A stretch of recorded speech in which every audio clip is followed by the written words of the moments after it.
ancient Greece, a land steeped in myth and legend, the people held a variety of beliefs and superstitions that shaped their understanding of the world around them.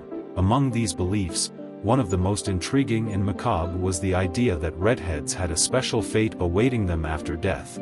They were thought to become vampires. The ancient Greeks, like many ancient cultures, placed a significant emphasis on the power of symbolism and the supernatural. Red hair, with its fiery and distinctive hue, was often seen as a sign of otherworldly qualities.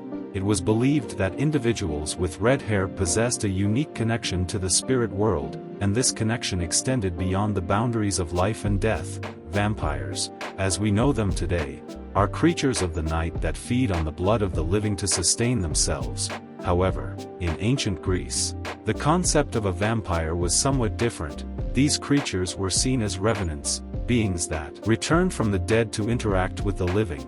The belief in vampires was not limited to redheads alone, but they held a particular fascination and dread.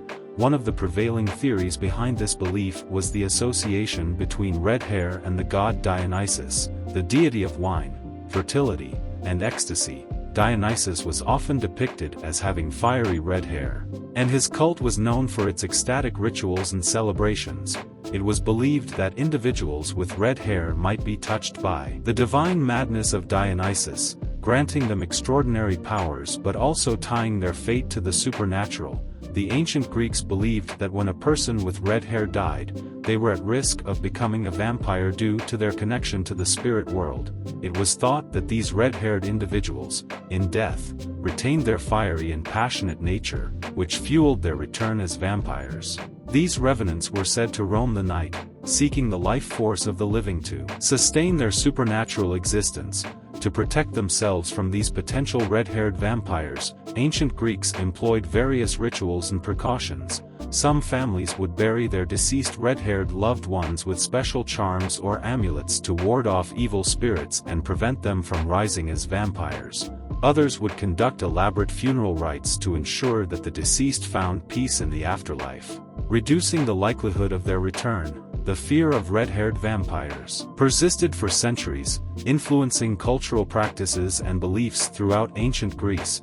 It is essential to understand that these beliefs were deeply rooted in the cultural and mythological context of the time, reflecting the Greeks' complex relationship with the supernatural and the mysteries of life and death. Over time, as societies evolved and superstitions waned, the belief in red-haired vampires faded into the annals of history. Modern interpretations of vampires differ significantly from their ancient counterparts, emphasizing their romantic or horror aspects rather than their connection to hair color or supernatural symbolism. In conclusion, the belief that redheads became vampires after death in ancient Greece is a fascinating example of how cultural beliefs and superstitions can shape our understanding of the world. It highlights the significance of symbolism and the interplay between the natural and supernatural realms in ancient societies.